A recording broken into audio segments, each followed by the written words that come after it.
Ever since I've been vegetarian, I've looked to PETA for advice, you know, and like how to be vegan. Yeah, I feel like PETA's great at not preaching to the choir and making an effort to really go out and talk to people.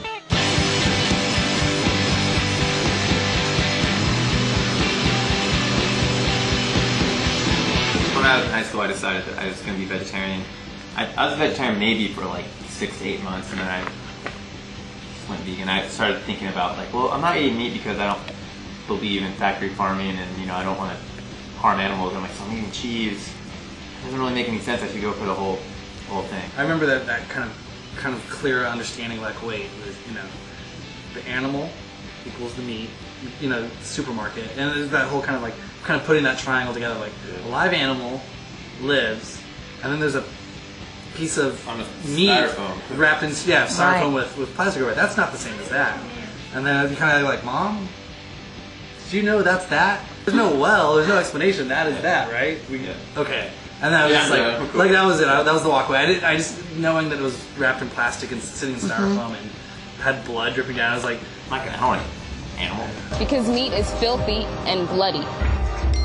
I mean, I was vegetarian, and none of my friends were even vegetarian. I just sort of, you know, I think Ed, and like Ian Mackay, my friend, like he'd start reading little things, and he'd be like, oh, cool, they're vegetarian too, cool, because I was thinking, I should be vegetarian, that's awesome. So when you see something like that, you're like, all right, you know what, I can do it. Yeah, that'd be great. I remember hearing a song by Propagandhi, and you know the line, but it's like, meat is still murder, dairy is still rape. Must have been in like 10th grade or something. I was just like, hold on, I know meat is murder, I don't eat meat, but rape, dirty.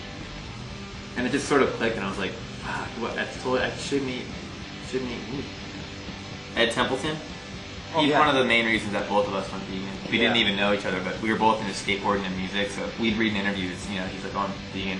As kids, we're just like, whoa, it's fucking awesome. He is both our favorite skateboarders, so it's cool. Now we've gotten to work with him. You know, he's taking photos of us, and we actually we're collaborating on a shoe with him. He designed a shoe. We're doing colors on it and like doing no-age stuff on it. When you first start learning about being vegan and stuff, it makes you take your control of your eating and your life. It makes you really like, think about everything. It's like, why am I going to put this in my body? I should read what it is. I should know what it is. Yeah, you kind of wonder how it's going to affect your life. Like, what's going to happen? Am I going to disappear? Am I going to die? Yeah. Because your parents or your friends or no one really can answer any questions about it. So I think that's why PETA can be a great resource if you have questions about, I want to play music I like, or I want to be involved in art that I actually like. And so I think standing up and saying what you like is important to do in all aspects of your life, questioning things and pushing for things you believe in. That's why we love doing interviews like this. We talk. If anyone, we've gotten emails from people who've been like, "I read this thing. You guys are vegan. I'm vegan now." And we're like, "Yeah." And I know that feeling of like,